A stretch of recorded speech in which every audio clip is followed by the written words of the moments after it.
Monsieur le conseiller exécutif. Bon, tout d'abord, quelques mots.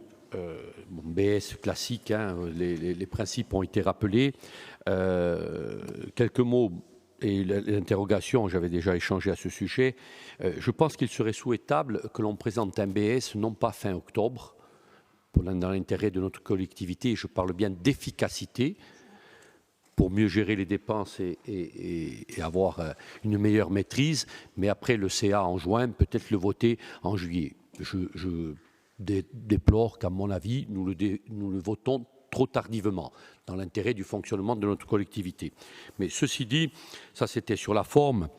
Après, une petite note un peu plus agréable, c'est que pour la première fois dans ce BS, je n'ai pas retrouvé la partie politique généralement portée sur, évidemment, l'autonomie, mais le contentieux et surtout l'héritage.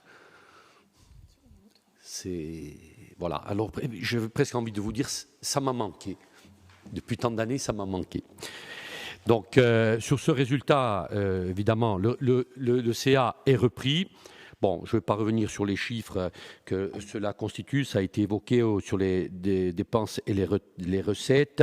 Donc 119 millions avaient affecté en investissement et 20 millions constituent l'excédent global de clôture. C'est un jeu d'écriture habituel. Le BS, donc évidemment équilibré. Entre fonctionnement, même si c'est un peu plus de 16 millions d'euros en fonctionnement et en investissement dans chacun des deux sections, ce qui veut dire que les deux progressent dans les mêmes proportions, mais le ratio reste quand même investissement et fonctionnement toujours avec un fort décalage. Malheureusement, on préférerait que ce rapport s'améliore. C'est un souhait et ce serait l'intérêt de la Corse, mais au vu des chiffres, je crois qu'on ne peut pas faire mieux. Ceci étant un point. Le toilettage des APE, nous en avons parlé, ce qui permet aujourd'hui d'éliminer les choses. Moins 80 millions pour les AP, ce qui nous oblige à vous demander encore et une nouvelle fois, pour la énième fois, l'actualisation des grands schémas d'investissement et notamment l'APPI, programme pluriannuel d'investissement, et particulièrement, j'insiste, sur les réseaux routiers. Parce qu'aujourd'hui, très sincèrement, malgré les demandes des courriers et des demandes de rendez-vous, nous n'obtenons aucune réponse sur des programmes budgétisés ex-conseil départemental en 2016-2017. Encore aujourd'hui, il n'y a pas un coup de pioche qui a démarré. Alors, à ce rythme-là, je ne sais pas comment on va pouvoir améliorer nos réseaux routiers. Donc de nouvelles inscriptions en AE pour 9 millions d'euros, essentiellement pour le nouvel EPIC consacré au rail pour la première année d'existence en 2024. C'est un choix.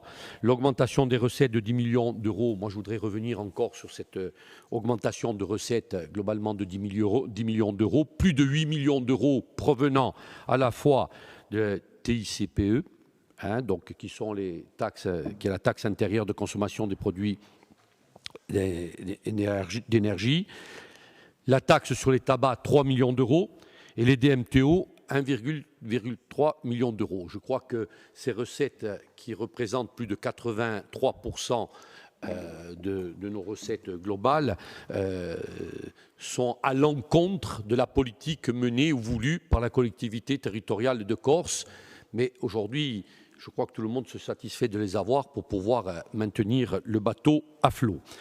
La dette, je reviendrai dessus, j'insisterai un peu, mon cher conseiller, un peu moins d'1 milliard, pardonnez-moi, une erreur de moins de 2 millions d'euros sur un milliard. Ce n'est pas une erreur. Par contre, il faut rajouter les 99 millions d'euros, donc encore une centaine de millions d'euros, empruntés. Et pour la première fois, par rapport au BP, tout est stabilisé. Nous avions l'habitude, et c'était un exercice que tout le monde pratique, de dire nous allons emprunter 90, 100 millions d'euros, 70, et dire quand on arrivait au BS ou au CA, finalement nous n'avons emprunté que 60 ou beaucoup moins, 20 ou 30 millions d'euros de moins. Cette fois-ci, ce qui a été inscrit au BP pour la première fois, depuis 2015, pour la première fois, ou peut-être 2018, pardon, peut-être 2018, pour la première fois, ce qui a été inscrit au BP est consolidé. 100 millions d'euros. Voilà.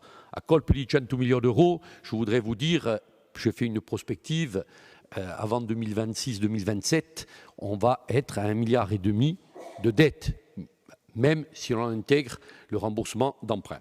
Bon, nous sommes en gros à une capacité de désendettement qui avoisine les 6 années, certes bien inférieure à 9 années, mais la question n'est pas tellement, encore une fois, je crois que je me braque sur ces chiffres et que je ne ressortirai pas de panneau pour l'instant, mais ce n'est pas tellement ça qui nous inquiète. C'est qu'on a une dégradation quand même des ratios au fil du temps, des investissements, on parle d'un montant inédit, le juge de paix sera le compte administratif, parce qu'en prévision, on parle de 440 millions d'euros. Moi, je suis certes peut-être un peu plus que les 3 collectivités retenues. Moi, je prends le pari qu'OCA, il n'y aura pas 440 millions d'euros constatés, exécutés. On sera bien en inférieur, je crois que vous l'avez dit, en parlant d'un cap à 350 millions d'euros. Mais la question n'est pas là. Au-delà, dépassons ces petits points techniques. C'est cet investissement, ces emprunts, mais réellement pour réaliser quoi? Où sont les priorités? Où sont la programmation d'un schéma? Et comme pour les aéroports, les ports, c'est exactement la même chose. Quelle est la trajectoire? Y a-t-il aujourd'hui une programmation, une projection réelle? La PPI de 2016, on devait voir ce qu'on devait voir. 2023, nous attaquons dans quelques temps, nous sommes au BP à 2024. Où se trouve-t-elle? Encore aujourd'hui, nous sommes dans l'attente, dans l'impasse de petits travaux, de petits investissements. Encore une fois, je ne reviendrai pas dessus, où est l'investissement structurel depuis des années pour la Corse? Alors, sans rebondir sur l'environnement, j'ai remarqué, je crois que c'est en page 21 du rapport, plus 500 000 euros au 907, Monsieur le Président de l'Environnement, sur des actions qui sont déjà en cours, tout simplement pour financer des actions qui sont déjà engagées, notamment en termes de prévention et de gestion des déchets, ou encore du petit patrimoine bâti, certes nécessaire. Plus 500 000 euros. Plus 500 000 euros. Je voudrais faire référence aujourd'hui dans notre quotidien que nous ouvrons chaque matin, et où il y a une première page et double page sur les déchets ou la problématique des déchets. Et vous dites vous-même, Monsieur le Président, l'Office de l'environnement, si on veut devenir autonome, il faudrait qu'on règle notre problème de déchets. C'est bien, je suis heureux de vous l'entendre dire. Voilà. Donc ce vote pour le BS traduit une situation politique, une situation contrainte qui dans le temps se dégrade parce que la trajectoire fixée n'est pas, excusez-moi, mais je la considère dans les années à venir scabreuse et incertaine.